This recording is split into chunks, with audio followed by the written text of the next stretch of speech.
प्रीति देख रहे हैं आप सब। मैं हूं आपके साथ साहिल गहरी। डालेंगे न्यूज ब्रीफ में कुछ खास और अहम खबरों के ऊपर। डिप्टी सीएम सुरेंद्र चौधरी ने साफ तौर पर कहा है कि सरकारी कार्यालयों में अनुशासनहीनता को सरकार किसी भी सूरत में बर्दाश्त नहीं करेगी।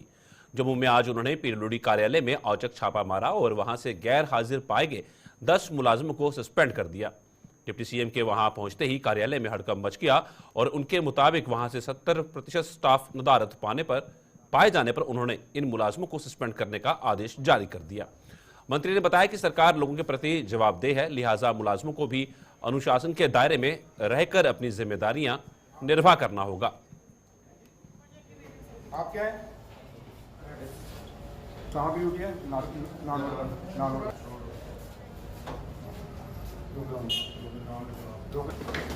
हर कोई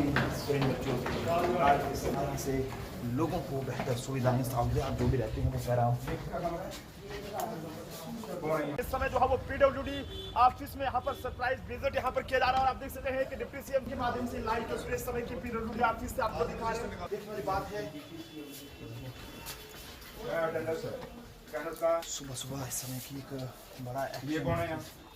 आप क्या है? क्या कर मंथली वोचर कॉन्ट्रैक्टर डिपॉजिट? जी sir, contractor deposit. How PA sir timing में क्या नाम है तुम्हारा? अगर झूठ हुआ, अगर झूठ बोल रहा है तो अगर नहीं पता तो चुपचाप बोल दे, मुझे नहीं पता। यहाँ कौन बैठता है? सर ये यहाँ पे यही दानिश पीडब्ल्यूडी ऑफिस से है और चीफ इंजीनियर को फोन करिए। चीफ इंजीनियर को बुलाइए। पीडब्ल्यूडी ऑफिस जम्मू से है। वो कहाँ है? कहाँ उसका अटेंडेंस सिस्टम? कहाँ बैठता है वो? चलिए मुझे नाम बताइए उसका। यहाँ कौन बैठता है? सैलरी आप लोग ले रहे हैं। यहाँ कौन है? मॉर्निंग। यहाँ कौन बैठता है? कहाँ है वो?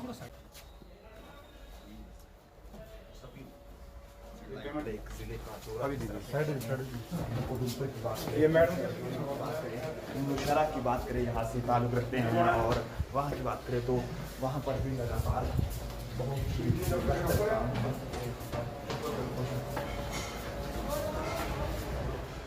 आप क्या हैं?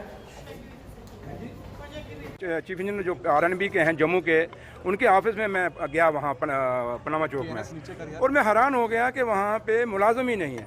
वहाँ जो सीनियर ऑफिसर्स हैं वही नहीं हैं, और एक दो मैंने सस्पेंड नहीं करने थे, वो मैंने इसलिए किए क्योंकि वो कुछ लोग अंदर ऐसे थे मुलाजिम थे, उन्होंने दो ने मुझे झूठ मारा कि जी जनाब दूसरे की एप्लीकेशन आई हुई है। तो मैंने कहा ला एप्लीकेशन, तो एप्लीकेशन उसने अब खुद लिखी हुई, नीचे साइन ही कोई नहीं। तो लिहाजा जब मुझे मेरे सामने ये चीज़ आई तो मुझे फिर मौके पर वो लोग सस्पेंड करने पड़े। बट जो लोग अब्सेंट हैं, और मैं ये कह सकता हूँ कि चीफ इंजीनियर ऑफिस पीडब्ल्यूडी के अंदर 70% मुलाजिम नहीं था, आप अंदाज़ा लगा सकते हैं। और 11:15 बजे तो सख्ती होगी। मैंने चीफ इंजीनियर को अपने सेक्रेटरीट ऑफिस में बुलाया, मैं उसमें एक्शन लूँगा। और ये नहीं कि हम ऐसे छोड़ेंगे, क्योंकि हमने ऑफिसरों को साफ कहा है कि हम चुने हुए लोग हैं, हमारी जवाबदेही लोगों के आगे है, तो इन लोगों की भी जवाबदेही है। तो अब ये सोचेंगे कि पिछला राज है, तो पिछला राज का इनको आज जतलाना था कि भाई वो राज खत्म है, अब राज लोगों का राज है, ये डेमोक्रेसी का राज है, ये उस गरीब का राज है जो गरीब पाई जोड़ के आप लोगों को सैलरी देता है, हम लोगों को सैलरी देता है। उसका जो पैसा वो नजायज़ हम नहीं होने देंगे। तो लिहाजा ये आए दफ्तरों में, और अब जो मैंने आज देखा है, मुझे लगता है कि अब तो हमें हर ऑफिस में जाना पड़ेगा, और अचानक जाना पड़ेगा, और जाएंगे और देखेंगे। और मसला ये है कि अकाउंटेबिलिटी फिक्स करेंगे, क्योंकि मेरे हमारे honourable chief minister Omar Abdullah साहब की भी यही डायरेक्शन है, और सब ने कहा है। और हम जो सारे मिनिस्टर हैं, कैबिनेट बेशक छोटी है, लेकिन हम सब की यही कोशिश है कि लोगों तक हम पहुँचें, और लोगों को जो सरकार की सुविधाएँ हैं, जो फैसिलिटीज़ हैं, वो लोगों तक पहुँचनी चाहिए।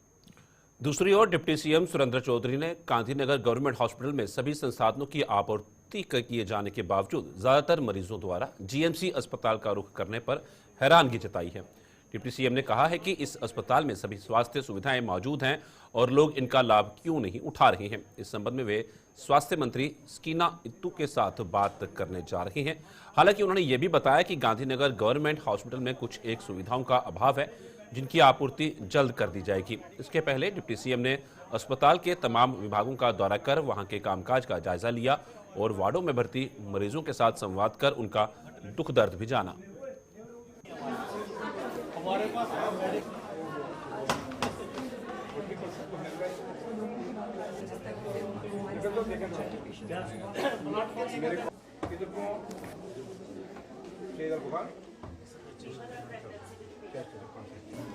जो आप कहते हैं आयुष्मान खाना देते हैं वो कहाँ है? नहीं, ये मेडिकल कॉलेज से आता है। इसका रिक्शा को बनाता है, इसको चेक कौन करता है? चाक सर हमारे पास यहाँ पे जितने भी लोग जो रस्ता में कंसर्न लड़की ये सर अभी जो लोग खाना खाना जिनको खाना तो ये क्या सामान?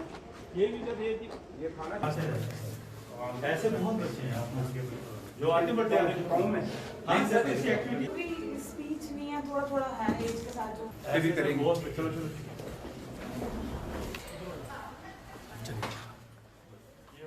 ये सोचने वाली बात है और क्यों नहीं है, बात करेंगे ऑनरेबल मिनिस्टर जो हेल्थ के उनसे, मैडम स्कीना जी से भी बात करेंगे, उनसे भी डिस्कस करेंगे, क्योंकि इतना रश अगर वहाँ जा रहा है तो कम से कम ये मेन हॉस्पिटल है गांधीनगर के अंदर और काफ़ी सारी चीज़ें ये कैटर कर सकता है।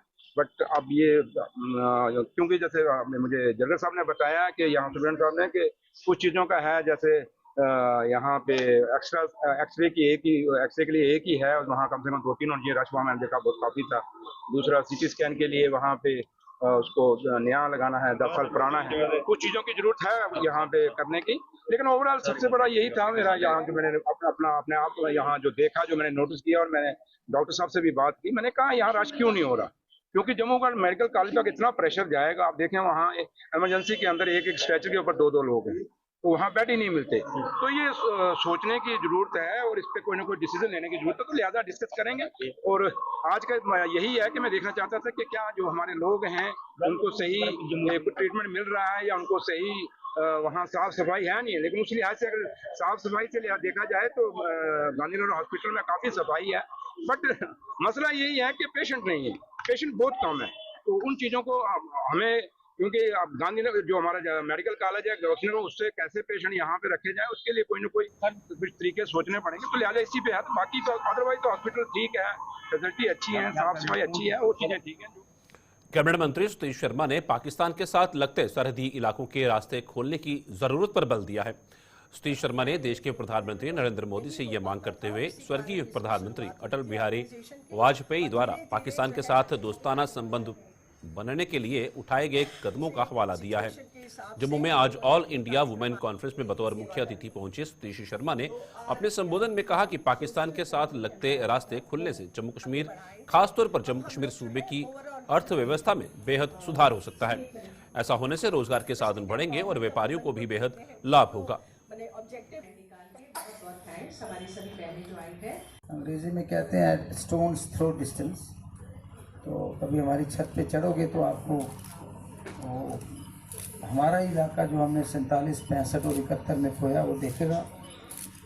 और मैं बड़ा आशावादी आदमी हूँ, बड़ा उम्मीद परस्त आदमी हूँ। मैं उस चीज़ को पॉजिटिवली लेता हूँ कि अगर 70-75 साल हमें लग गए एक दूसरे को, पड़ोसी कहते हैं दोस्त बदले जा सकते हैं बट पड़ोसी नहीं बदले जा सकते, हम पड़ोसी मुल्क हैं। और मैं एक गुजारिश करता हूँ प्रधानमंत्री, हमारे जो बड़े ही शानदार तेजस्वी प्रधानमंत्री हैं नरेंद्र मोदी जी को, कि ये रास्ते खोल दिए जाएं, चाहे वो सियालकोट के हैं चाहे छम के हैं। क्योंकि मेरा मानना है कि नफ़रत से नफ़रत कभी नहीं हारी। मैं बार बार बोलता हूँ, नफ़रत हमेशा मोहब्बत से हारी है।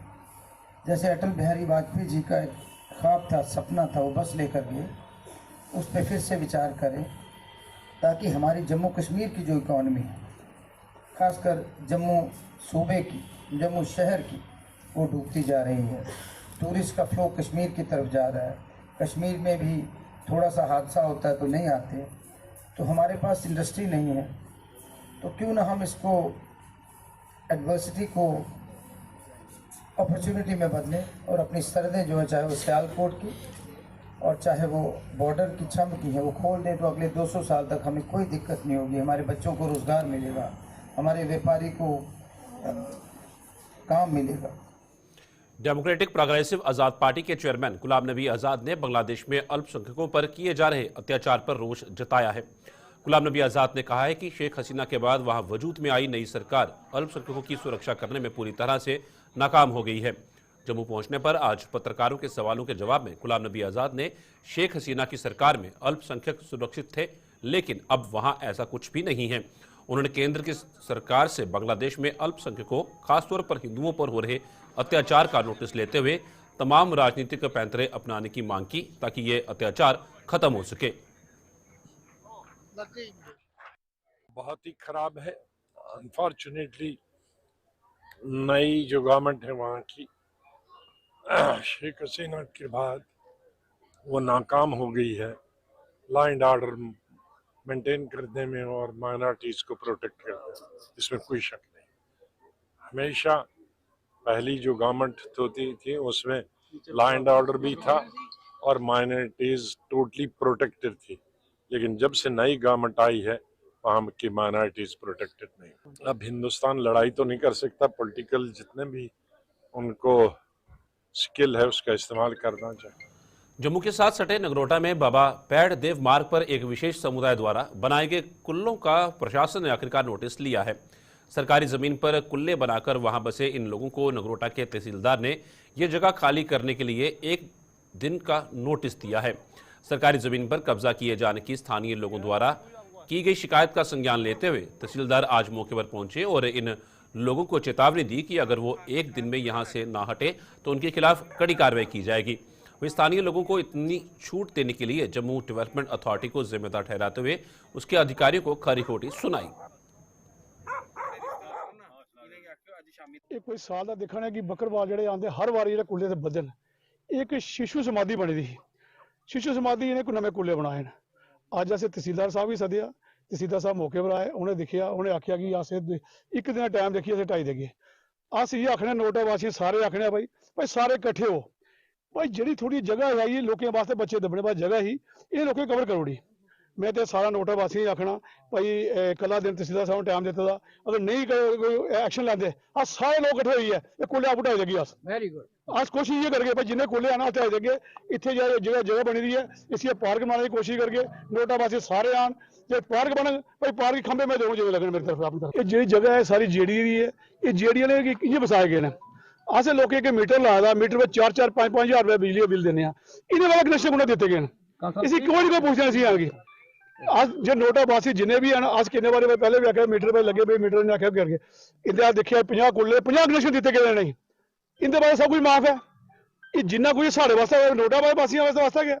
मैं तो ये आखना भाई अज की सरकार भी आखना भाई ये भाई आ मौका देखो भाई जिन्नी जगह है सारे लोग बाहर आते हैं हर बारी 5-10 कुल्ले बधी जाते हैं। कि बकरवाल आए पहले एक कुल्ला बनया उसके बाद असें तहसीलदार साहब सुनाया कि एक कुल्ला बनया नहीं कोई इनिशिएट लैता जाए ढाने वास्ते। अज तहसीलदार साहब आए मौके पर नवे कुल्ले बनिए 16-17 असें बनाने होगर अगर असें कोई कम जां लैना कोई जेडी कोला जां असें कोई चीज़ अपनी लैनी हो उन्होंने जेडी शामी आई गड्डी लेइयै साढ़ा कम्म इन्हें ढाई ढूना इन्हें ये नहीं लब्भा कि इस जगह पर जेडी दे बोर्ड भी लगे दे बोर्ड कुन्ने इंदे पुट्टे और उस जगह पर कुल्ले कियां बनी है रातों रात। ये मतलब जेडी दी मिली भगत कन्नै बना दी ना हर चीज़।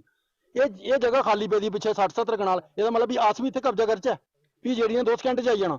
ये साढ़ा कि जंज घर बना हा जेडियां रोकड़े ते साड़ी जगह ओहदी वजह ने जंज घर नहीं बनी सकेआ जेडी ओह लब्भी है पुल दा पार ये नहीं जेडी लब्भा जेडी अन्नी होई जेडी 15-20 कुल्ले बनी है सर पक्के बना दे पहले तरपाल पांदे रातों रात अंदर आले पक्के करदे बाद तरपाल पुट्टू दे उपरा कन्ने रैकी करते रहोंदे डंगर जा दे इधर इंदी इंदी इंदे खातर जा दे स्मगलिंग हुआ दी। अज तुसें पता जगटी एडा बड़ा हादसा होया लेकिन सारे जिम्मेवार ने जेडे लोग बैठे दे ना इलीगल लोग बैठे जेडे इंदी जां शनाख्त करो और जां जिन्हें इन्हें जगह दी आखिर इंदी शनाख्त की जा।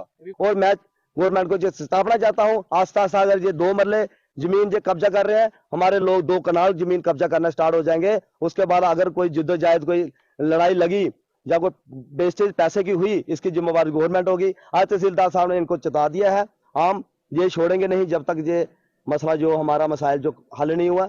हम फिर एक बार आज पीसफुल तरीके से हमने इनको बताया है लेकिन कल हम ऐसे नहीं आएंगे। आज हमारे साथ 50 बंदे थे कल 150 बंदा होगा और हम अपना नेत्रदान करने में अहम भूमिका निभाने वाले जैन समाज को आज जीएमसी जम्मू प्रशासन द्वारा सम्मानित किया गया। जीएमसी के प्रिंसिपल डॉक्टर आशुतोष गुप्ता ने आज विशेष रूप से जैन समाज के प्रतिनिधियों को आमंत्रित कर उनका आभार जताते हुए समाज के प्रति दिए जा रहे योगदान के लिए उनकी पीठ थपथपाई। 2/3 ऑफ जितने भी कॉर्नर ट्रांसप्लांट्स हुए हैं that have been donated by Jain community. हमने उन्हीं को ऑनर किया, उनके रिप्रेजेंटेटिव्स आए उनको ऑनर किया और उनको उत्साहित किया कि फर्दर इस प्रोग्राम को आगे ले जाएं, ताकि किसी भी ऑर्गन की कमी से, ब्लड की कमी से किसी को वंचित ना किया जाए। बहुत ज़रूरत है, किडनीज़ की ज़रूरत है, लीवर की ज़रूरत है, बोन्स की, लंग्स की। In fact more than 30 organs of the body can be donated after your demise. तो सेंसिटाइज करने की ज़रूरत है पब्लिक को। ऑर्गन जो डोनेशन सब लोग प्लेज करते हैं, जब एक्चुअल मोमेंट्स होती है, आईसीयू में होते हैं, तो बहुत मुश्किल हो जाती है।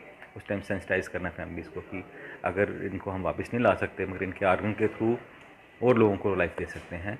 तो ये प्रोग्राम्स बहुत अच्छा रहा और डेफिनेटली हम मैसेज भेजेंगे कि और लोग भी और कम्युनिटीज़ भी आगे आएँ और अपने जो उनके फॉलोअर्स हैं उनको एनकरेज करें। रियासी के पौनी में शहीदों की याद में हो रहे श्री अति महाविष्णु यज्ञ में आस्था का सैलाब उमड़ रहा है। यहाँ पिछले 8 दिनों से कई धार्मिक कार्यक्रमों का आयोजन किया जा रहा है, जिसमें श्रद्धालु बढ़ चढ़कर भाग ले रहे हैं। पौनी में दूर दूर से श्रद्धालुओं के पहुंचने का सिलसिला जारी है और बताया जा रहा है कि उपराज्यपाल मनोज सिन्हा भी वहां पहुंचकर कुछ उद्घाटन करने वाले हैं।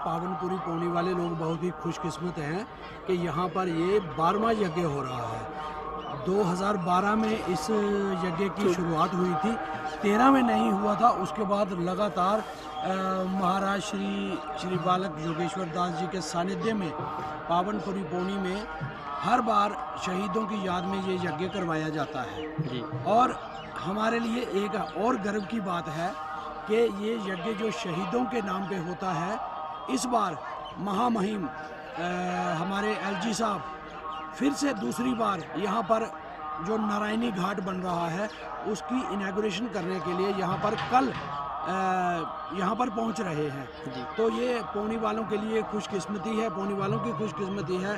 तो हम भी चाहेंगे कि यहाँ पे पौनी और डेवलप हो, पावनपुरी और डेवलप हो। यहाँ पर महाराज जी के सानिध्य में ऐसा ही जो रौनक मेला है, ये यज्ञ है, ये जो मेला हम ऐसे मेला भी समझते हैं, तो ये 10 दिन 11 दिन। जसरोटा विधानसभा के विधायक राजीव जसरोटिया ने आज कुमारी गांव में ब्लैक टॉपिंग का काम शुरू करवाया। उन्होंने बताया कि इस इलाके में सड़कों की हालत सुधारने और नई सड़कों के निर्माण के लिए वे कोई कसर नहीं छोड़ेंगे और लोगों की अन्य मांगों को भी पूरा किया जाएगा। राजीव जसरोटिया जी, जब मैं पिछली बार एमएलए बना था तो इस रोड को मैंने ही बनाया था, मगर इधर सारा लैंडस्लाइडिंग एरिया है, इसकी ईयरली बेसिस पे रिपेयर चाहिए होती है। और मैंने इनको कहा है कंसर्न डिपार्टमेंट को कि आप इसका और एस्टिमेट बनाएं, कहाँ डंगे बना सकते हैं, ताकि लोगों को एक यही रास्ता है। आज मैं यहाँ खड़ा हूँ, ये लगभग 15 लाख की इसकी ब्लैक टॉपिंग करेंगे और सारे जितने मेरे साथी खड़े हैं, यहाँ पे बहुत बड़ी ज़रूरत है, यहाँ पे एक ब्रिज की ज़रूरत है। उस तरफ से तो हमने कनेक्ट किया है। ये जो एरिया है मैंने इनसे पहले भी प्रॉमिस किया है और मैं आज फिर विश्वास दिलाता हूँ कि अपने इस टेन्योर के अंदर ये जो कुमरी वाला जो राम सिंह रोज़ मेरी पीछे पड़ता है, इनकी टोली, इनकी टीम, कर्नल साहब कि ताकि ये एरिया कनेक्ट हो। ऊपर जसरी वाला भी है, इनके भी ऊपर जो भी इनको रोड इंफ्रास्ट्रक्चर चाहिए, मेरा आज इनसे वादा है कि मैं अपने इस टेन्योर में मेरी कोशिश और प्रयास रहेगा कि क्योंकि ये सारा बैकवर्ड एरिया है, फार फ्लंग एरिया है और बड़ी स्कैटर्ड पॉपुलेशन है, लोगों को कम से कम अपने गांव, अपने घर पहुंचने के लिए एक रास्ते की बड़ी जरूरत। उधमपुर शहर के कुछ इलाकों में 2 दिन पहले की गई ब्लैक टॉपिंग की गुणवत्ता अब खुलकर सामने आने लगी है। मात्र 2 दिनों के बाद ही ब्लैक टॉपिंग उखड़ने लगी है, जिसका संज्ञान लेते हुए कांग्रेस ने संबंधित विभाग को कटघरे में खड़ा किया है। कांग्रेस के मुताबिक विभाग और ठेकेदार की मिलीभगत का खामियाजा आम लोगों को भुगतना पड़ रहा है और इससे सरकारी खजाने को भी नुकसान पहुंच रहा है। हमने देखिए, आप 2 दिन पहले यहाँ पे ब्लैक टॉप हुआ, आप देख रहे हो हालत इसकी, मिट्टी नजर आ रही है पूरी। जो इन्होंने ब्लैक टॉपिंग किया, हाथ में पत्थर आ रहे हैं, बजरी हाथ में आ रही है। मुझे लगता है कि जो 5 साल पुरानी ब्लैक टॉपिंग कहीं हुई होगी, इससे वो बेहतर है। और आज हमने यहाँ पे आके हम पूछना चाहते हैं आपके मीडिया के माध्यम से कि विभाग कहाँ सोया हुआ है, जो भी इसमें ठेकेदार है, जिस ठेकेदार ने लेचा पोचा की है, कोई ना कुछ तो मुझे लगता है दाल में काला है। अगर इतना घटिया काम हुआ है तो उसको पूछा क्यों नहीं गया? अगर अब हमारे बोलने के बाद ही पूछना है, इसका मतलब कोई दाल में काला है, कोई मैच फिक्सिंग तो है, इसलिए उनकी इतनी दिलेरी कर रहे हैं ठेकेदार की। कोई डर ही नहीं है, जैसा मर्जी कार्य कीजिए। और आज मैं यहाँ पे आके पूछना चाहता हूँ, जो जहाँ हमारे विधायक चुन के आए हैं, हमने देखा कि काम ये 6-6 महीने पहले के चल रहे हैं। ये यूईडी वालों का जो 4 करोड़ कुछ पैसा, जो भी जितना भी पैसा आया है, ये तो 6-7 महीने पहले का पैसा आया है। लेकिन मैं देख रहा हूँ हर जगह पे कैंची लेके रिबन काटने चल पड़ते हैं। काटिए रिबन आप, हमें उससे भी कोई परेशानी नहीं है। अगर लोगों को लग रहा है कि ये झूठा रिबन काट रहे हैं तो आप काटिए, लेकिन रिबन काटने के बाद आप वहाँ पे यह भी बोल रहे थे विधायक साहब कि मैं ठेकेदारों को बता देना चाहता हूँ कि गलत काम को मैं टॉलरेट नहीं करूँगा, क्योंकि मैंने खुद भी इंजीनियरिंग की है। तो मैं उनसे पूछना चाहता हूँ कि यहाँ आके अपनी डिग्री लेके आइए और दिखाइए कि ये कौन सी क्वालिटी का काम है। जम्मू के मड ब्लॉक के गांव चौहाने चक में लगाया गया गोबरधन गैस प्लांट पिछले 3 सालों से खराब पड़ा हुआ है।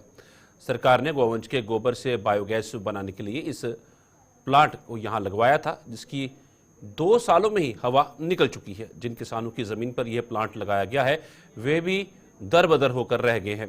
किसानों के मुताबिक ना तो इस प्लांट में बायोगैस का निर्माण हो पाया है और ना ही उसे उसकी ज़मीन वापस दी जा रही है। ਇਹ ਕੋਈ 3 ਸਾਲ ਹੋਈ ਆ ਲੱਗੇ ਦੇ, ਪਰ ਇਹਨੇ ਕੋਈ ਪੁੱਛਿਆ ਮੰਗਿਆ ਤਾਂ ਕੱਖ ਨਹੀਂ ਹੈ। ਪਰ ਮੇਰੀ ਜਗ੍ਹਾ ਬਰਬਾਦ ਕਰੀ ਜਿਹੜੀ ਹੈ। ਕੋਲਾ ਮੈਂ ਖਰਚਾ ਕਰਨਾ 10-20 ਰੁਪਏ ਮੈਂ ਕੋਲਾ ਲਾਇਆ ਹੈ। ਆਖਦੇ ਜਿਹੜੇ ਖਾਤੇ ਪਾਣੇ ਜਿਹੜੇ ਖਾਤੇ ਪਾਏ, ਅਸੀਂ ਤਾਂ ਖਾਤੇ नहीं दिखे हैं। आते फोटो खींचते चले जाते और कुछ नहीं होता, कोई नहीं है। वीडियो कॉल गया, वीडियो आता मेरे पैसे नहीं मेरे को है। हम एक बार पैसा लगाते हैं, एक बार लगाते हैं, रोड बनाते हैं, एक बार लगाते हैं, दूसरी बार लगाते हैं। तो मेरी ज़मीन बर्बाद कर दी इन्होंने। मैं सब्जी लगाता था तो अपना खर्चा घर का चलाता था, उल्टा मेरे से खर्चा ले रहे हैं गवर्नमेंट। हाँ, तो सरकार ने सोचना चाहिए, जो चलाना तो चलाओ, तो नहीं तो इसको भी खत्म कर दो। ये सर्व झूठ बोलते हैं। हाँ, ये सरकारें सब सारी झूठ बोलती हैं, कुछ नहीं करते हैं। ग्राउंड पर कुछ नहीं है, आते हैं फोटो खींचते हैं चले जाते हैं। अब तो खस्ता हाल तो देखो ना, क्वाड पड़ा है क्वाड। हाँ, क्या कहेंगे एलजी साहब को? एलजी साहब यही कहेंगे भाई, जो करना है तो चलाओ इसको, तो नहीं करना तो खत्म करो, मेरी जमीन दे दो वापस। मेरा मकान भी इतने सामने है और ये प्लांट जोड़ा है साड़ी के जगह च लगे दा। और जदों का जिसलै प्लांट का उद्घाटन होया हा उसलै डिब गांव तक मतलब पूरी टीम जी डिपार्टमेंट की, हर डिपार्टमेंट के लोग इत्थे आए, जुने इत्थे दा उद्घाटन किया। डायरैक्टर साहब, सारी बड़े बड़िया हस्तियां जिहड़ियां हैं जम्मू दियां इस डिपार्टमेंट कन्नै जुड़ी दियां सारियां आईयां। ओहदे बाद आने दा बाद बिच्चे बारे कुछ जी का चक्कर लगी है, ठीक है जी ठीक है, देखो जां जी करने आ, कोई आंदा ही नहीं, कोई पुछदा नहीं। सारा देखो क्या हालत बनी दी है जी। 14-15 लाख रुपए का प्लान लाइए सेंट्रल गवर्नमेंट ने, 2 प्लांट जम्मू का लाए है। मेरे ख्याल भी खत्म पेदा, तो ये भी हालत देखो क्या है। इसी चाहे तो चलाना चाहिए, तो चाहे इसी टोटल लास्ट बंदे की जगह सौंपी जा जो जोड़ा मालक है, ताकि वो जगह जी वेस्ट पे दी उसी भी वह फंड कोई नहीं। तो जी डिपार्टमेंट की हालत है वो तो कोई पुछदा नहीं इतने आनी, बड़ी बुरी ये खराब गै रौंदा। रिपेयरिंग होंदा छड़ा, रिपेयरिंग होंदा छड़ा, वह बाद डिपार्टमेंट को मोटर छड़ी जाती है, कोई हाल चाल पुछदा नहीं था कि कि क्या हालत हुई, क्या अगर क्या कंडीशन है, दिखना क्या है, प्रति आंदा कोई नहीं। एलजी साहब से यही कहना चाहूँगा इसके बारे में, इसके लिए कुछ सोचें, या तो ज़मीन सौंप दें मालिक को, तो जहाँ इसको चलाएं। इसके ऊपर बिजली की तारें भी हैं, वो जो हमने खंबे के थोड़ी ऊपर करवाए हैं, जो इसके साथ टच करती हैं, करंट का भी खतरा है, मकान के ऊपर भी तार है। तो इसकी यही बुरी हालत है कि इसके पास भी जाना रिक्स है। तो ये रिपेयरिंग को तो इसकी करवाता कोई नहीं है, ठीक है। बाकी 1-2 दिन हमने थोड़ा सा, सरपंच साहब ने हमने थोड़ा से बोला था, जी साहब ने कि इसको करो, जे हमने कुछ नहीं किया। हमने थोड़ा बहुत 4-5 हज़ार का सामान लाया, रिपेयर करवाया इसको। उसके बाद इन्होंने कोई आया नहीं, पूछा नहीं कि क्या है, कोई पैसे देता नहीं डिपार्टमेंट किसी को, इसमें डालेंगे, कभी कोई पूछता नहीं इस बारे में। गुलिस्तान पर खबरों का सिलसिला यूं ही चलता रहेगा। फिलहाल रुकेंगे थोड़े से ब्रेक के लिए।